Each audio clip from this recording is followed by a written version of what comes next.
my name is Rosalie Cabrera. This is my vision board for IDS 101, the first year experience class.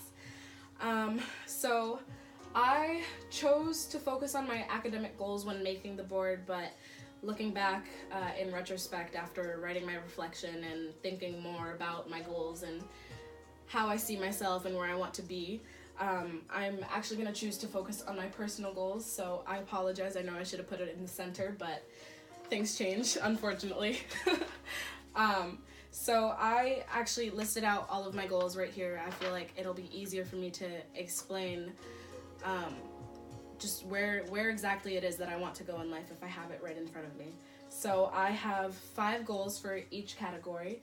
For my personal goals, my first one is take more time for self-care, work on my mental health, start eating right, get in shape, and to never stop performing, which ties back to my first one for self-care. The reason I'm choosing to focus on my personal goals is because without my personal goals, I can't complete my academic or my professional goals.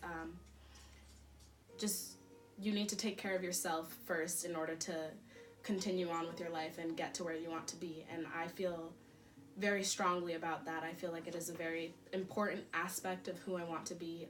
I want to be somebody that has complete control over my own life, and focusing on those personal goals will help me get to where I want to be eventually.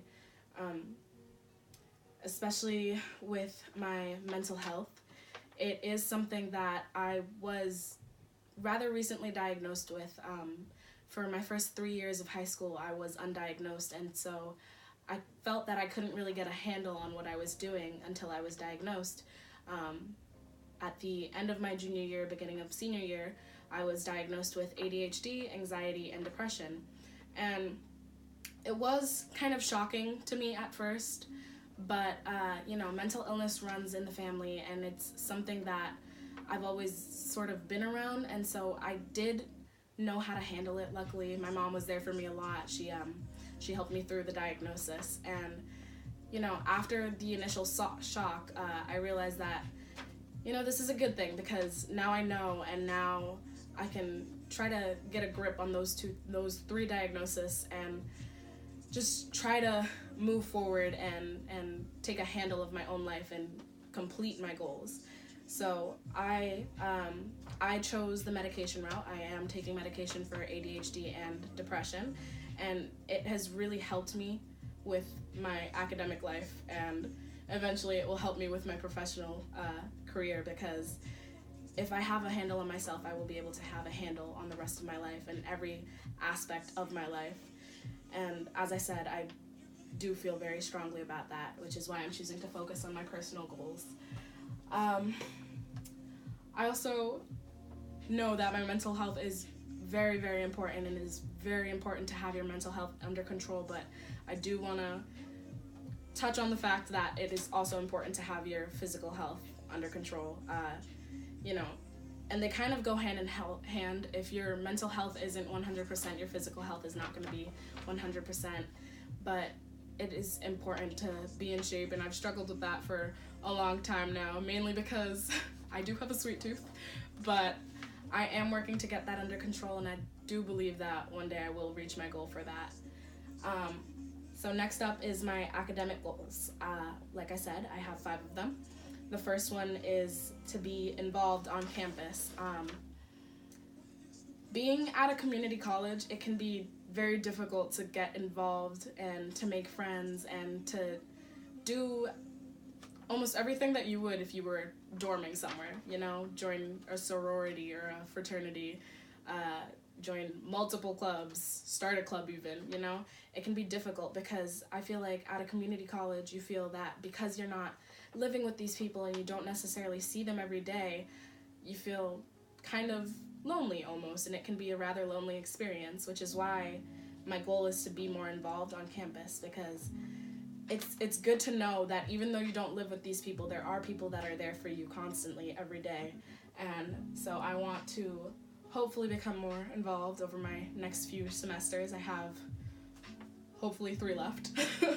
So I'm going to try to join a club next year if I can.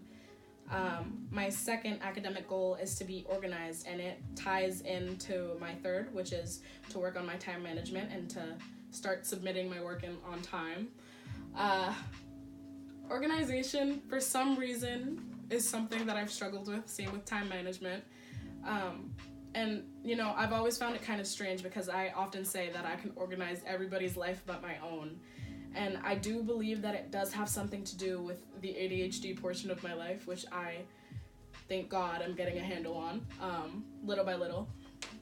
But, organization, it is something that as soon as you find a way to be organized and have your time management under control and have everything planned out, obviously allowing for some changes along the way, but as soon as you have that happen, everything just falls into place. You're able to get everything done the way you need to be, and I'm hoping that one day I'll be able to start my assignments the day they're assigned instead of the day they're due. I'm working on it, and hopefully I will reach that goal. My fourth goal is to graduate from Middlesex Community College with a 3.5 and a degree in psychology. So the college that I'm hoping to transfer to after this is Lesley University. They actually require a 3.0 GPA to be accepted, but I am shooting personally for a 3.5 GPA instead of 3.0 just because I feel like I'm a very smart person and I know I can get there, and I know that the only thing that's really holding me back is myself. And so, I'm reaching towards that 3.5 and I'm working on it, and it all comes down to the organization as well, like I said. So hopefully I will get that 3.5 in psychology degree. My fifth goal is to work towards a master's degree and eventually a doctorate. So I feel that I never want to stop learning. I want to continue my education for as long as my mind will allow me. I don't want to become stagnant in what I do. I just feel like learning is very important, and knowledge and wisdom are two very important things to have, and they go hand in hand together. And I feel that if I ever stop learning, that maybe the wisdom that I could have gathered over the years, maybe I won't have that wisdom, and maybe I will, but I just feel like education is very important, and I have to attribute that to my grandfather. He's a math professor for, I don't even know how many years now, but I do have a love for learning despite my struggles with it over the year. I do feel that it is very important to have an education. So my professional goals, I also have 5 of them. So my first one is to become a psychotherapist. That one is definitely probably because of my mom. She is also a psychotherapist. She has been working in the mental health field since 1997, so longer than I've been alive. And I feel like if it wasn't for her, I probably wouldn't know anything about psychology. I really love to help people. And as a person that struggles with mental illness, I feel like that is a way that I can kind of just help people feel a little bit normal and know that they're not alone, and also offer a helping hand when they need one. My second goal is to specialize in expressive arts and music therapy, and that ties back to my personal goal of never stopping, performing. Over everything in my life that I've done, one of the things that I love the most is music. I have always been a performer. I've probably been singing since before I can speak. My first performance was at the ripe age of 4 years old, My mom, she's a singer. She toured in Dominican Republic where she was born. My dad was a DJ. I have a bunch of family and friends that are all musicians, and I just really love music. It has helped me throughout the years in ways that, running helps other people, or just different things. It really has helped me kind of find my passion, and also I just feel like if I can combine helping others, which is one thing that I really love, with music, which is another thing that I really love, then honestly that would be my dream job. I would love that, and if I can get to that place and be that, Latina psychotherapist who is also a music therapist, that would be amazing, not just for myself, but for my community. I could be that person for them. My third one, which also ties into my fourth goal, is to have a private practice, and my fourth goal is to be affordable and accessible therapist for the community. Having a private practice would help me achieve that fourth goal. If I have a private practice, I can set my own prices. Unfortunately, a lot of times it is really expensive to get a therapist or to get a psychologist or psychiatrist. It's really hard to get medicated and to get the help that you need, especially for those that live in less affluent communities such as Lawrence, where I was born and where I grew up. And I want people to know that if they need help, there are people out there that are affordable and that will help them if they can. I'm hoping that eventually when I have my own private practice, I can have 5 pro bono cases at any given time. I just want people to know and to be able to come forth whenever they need help, whenever they're struggling, and if I can do it in a way that is affordable to others, that would really, really be helpful for my community, as well as make me feel a lot better about, helping out others. And my 5th goal is to work to erase the stigma against mental health in the Latino community. So for as long as I can remember, there has always been a sort of disgust and hatred towards people that suffer from mental illness, especially in the Latino community. If you are schizophrenic, you get called crazy. If you're bipolar, you get called crazy. If you're depressed, they say, oh, just cheer up. If you're anxious, you're overreacting.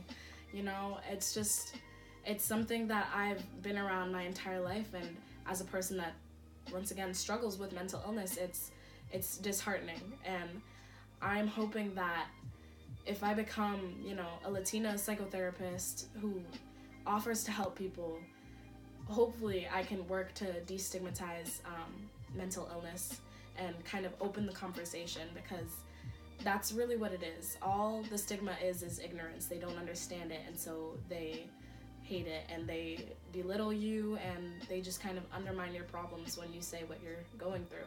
And so I'm hoping that I can be that person in the Latino community that can work to create a conversation and to open up the forum so that people can really understand what it is to struggle with mental illness and to understand how important your mental health is. I hopefully one day will reach all of these goals. I'm already working towards it. That's why I'm in college. That's why I'm at Middlesex. But yes, those are my goals. Thank you for listening in and getting to know me a little bit. Thanks.